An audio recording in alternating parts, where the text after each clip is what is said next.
One evening, Percy was taking some stone trucks to Brendam Docks.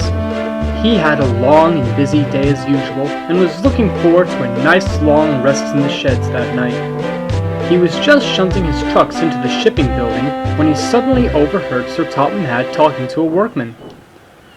"I'm afraid he won't be needed anymore for work if he doesn't get his act together," said Sir Topham Hatt. Percy was feeling suspicious by Sir Topham Hatt's words, but before he could continue listening to the conversation, Percy's driver spoke to him. "Come on, Percy, time to go home." Percy steamed out of Brendam Docks, still suspicious of what Sir Topham Hatt had said. That night at the sheds near the big station, Percy told the other engines what he heard at the docks. "I think Sir Topham Hatt wants to replace me with another engine," he said with a worried look on his face. "Stuff and nonsense," snorted Thomas. "Sir Topham Hatt would never replace a really useful engine like you, Percy. You've done a lot of things to keep the railway running."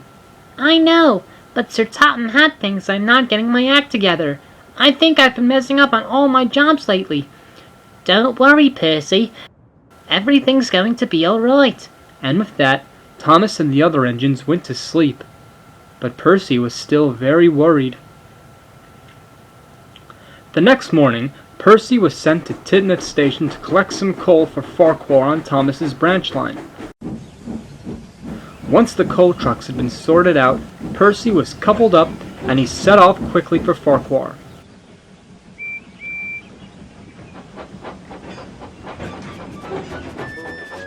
He was rushing with his work so it wouldn't be replaced by another engine.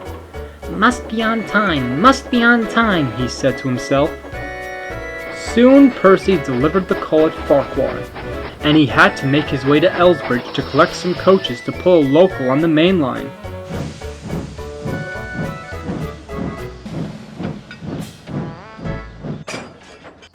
Once his coaches were ready, the passengers boarded the coaches, and soon the guard blew his whistle, and Percy pulled out of the station with his train. Percy was making good time on his journey. He was beginning to have doubts about what he had heard yesterday until he reached Crosby Station. Percy was waiting for passengers to board the train and passengers to leave the station. The guard was just about to blow the whistle when suddenly Gordon rushed by with the express, giving Percy and the guard a big shock. The guard was so shocked that he had dropped his whistle on the tracks behind the brake coach. "Bother," moaned Percy. "Now I'll be late, and Sir Topham Hatt'll send me away for sure." By the time the guard found his whistle and waved his green flag, Percy was 2 minutes late with his train and had to hurry to make up for lost time. The faster Percy went, the quicker he grew tired. "Easy, Percy," said his driver. "There's no need to rush." But Percy was too worried to hear. He was just nearing Wellsworth when suddenly... "Oh no!" said Percy sadly. He had just burst his safety valve, and soon came to a complete stop just outside the station. Edward shunted Percy onto a siding in the yard, and Stanley took charge of Percy's train.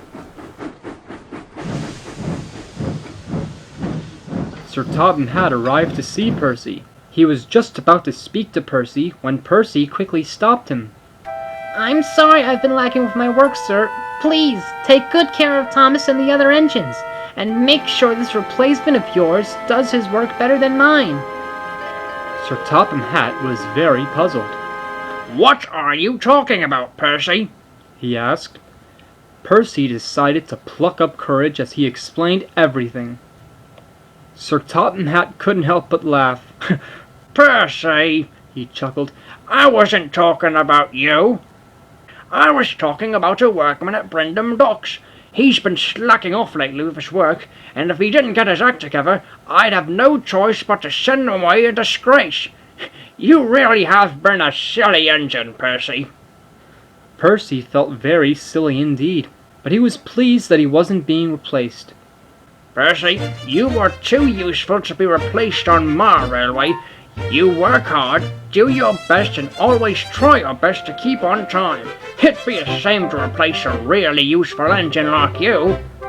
Percy felt better after hearing what Sir Topham Hatt had said to him, and was pleased to be staying on Sir Topham Hatt's railway. Later, as Boko came to take Percy to the steamworks to be repaired, Percy now knew that he would never be replaced by another engine. He just had to work hard, do his best, and prove to Sir Topham Hatt that he's a really useful engine.